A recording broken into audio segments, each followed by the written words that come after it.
स्वागत है साथियों। तो कैसे हैं आप लोग का एग्जाम डेट फाइनली आ चुका है। आपको भी पता है 12 तारीख से आप लोग का एग्जाम है। तो हम आज की इस वीडियो में सेमेस्टर 2 के विद्यार्थियों के लिए माइनर सब्जेक्ट जो है minor vocational Indian banking system उसका इंपॉर्टेंट क्वेश्चन देखेंगे।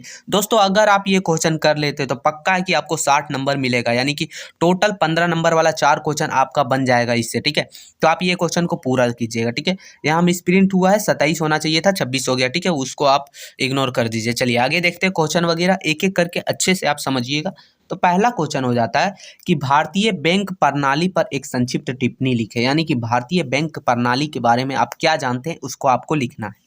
ठीक है, दूसरा क्वेश्चन है दोस्तों, बोल रहा है कि केंद्रीय बैंक के प्रमुख कार्यों का वर्णन कीजिए, यानी कि केंद्रीय बैंक जो होते हैं उनका क्या क्या काम होता है, उन सभी कार्यों के बारे में, उनके कार्य करने के तरीके के बारे में लिखना है।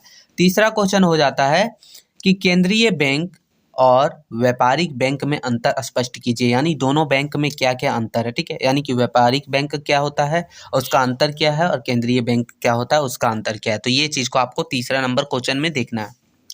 चौथा नंबर क्वेश्चन देखेंगे दोस्तों, तो बोल रहा है कि साख नियंत्रण के मात्रात्मक एवं गुणात्मक उपायों की व्याख्या कीजिए, यानी कि आप जो है ब्रांच वगैरह उसको किस तरीका से जो है नियंत्रण किया जाता है। ठीक है, इन सभी चीज़ों को, उसका उपायों को, मतलब इन सभी चीज़ों को आपको देखना है चौथा नंबर क्वेश्चन में।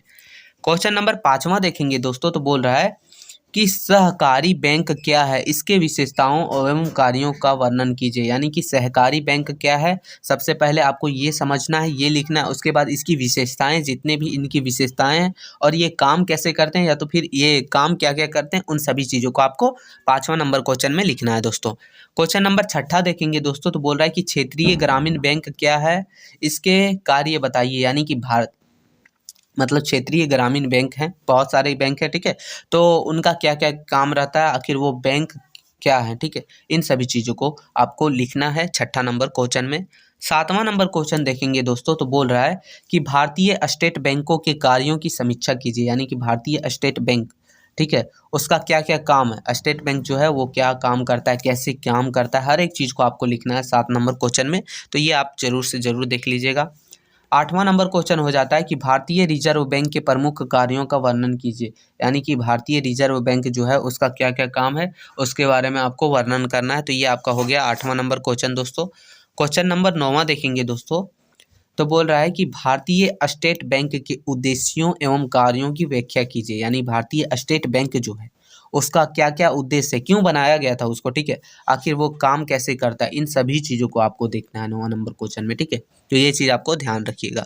और दोस्तों 10वां नंबर क्वेश्चन है कि बैंक को जो है कंट्रोल करने के लिए एक तो अधिनियम बनाया गया है। ठीक है, जिसका नाम है बैंकिंग बैंकिंग विनियमन अधिनियम, जो 1949 ईस्वी में बनाया गया था। आखिर वो क्या चीज़ है, साथ ही साथ वो काम कैसे करता है और किस तरीका से जो है बैंकों पर कंट्रोल करता है, उसका नियम क्या है, उसका जो भी है टर्म एंड कंडीशन क्या है, हर एक चीज़ को आपको 10वां नंबर क्वेश्चन में देखना है दोस्तों। तो ये चीज़ आप जरूर से ज़रूर देख लीजिएगा, ये आने की चांसेस बहुत ज़्यादा है।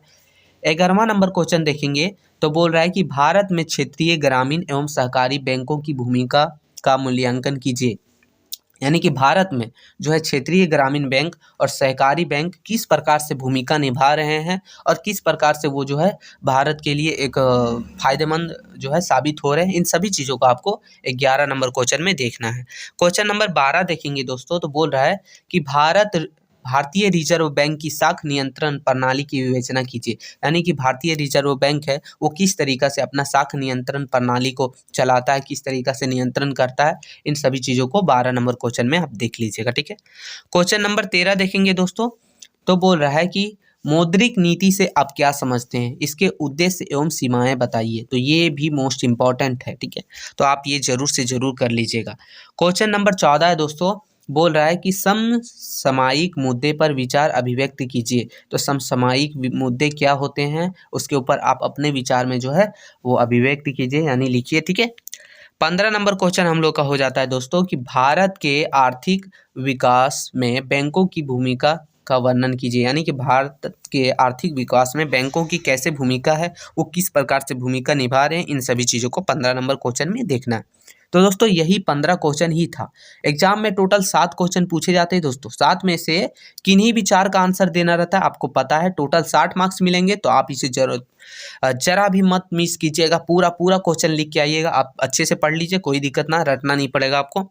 तो ये दोस्तों इसका पीडीएफ आपको टेलीग्राम चैनल पर मिल जाएगा, आप जाके फटाक से डाउनलोड कर लीजिए और तैयारी एकदम फास्ट कीजिए, क्योंकि आप लोग के पास टाइम नहीं है, 12 तारीख से ही एग्जाम है, ठीक है। तो ये चीज़ आप ध्यान रखिएगा, चैनल को सब्सक्राइब कर लीजिएगा ताकि जैसे ही वीडियो अपलोड हो सबसे पहले नोटिफिकेशन मिल सके। मिलते हैं दोस्तों नई वीडियो के साथ, तब तक के लिए जय हिंद साथियों।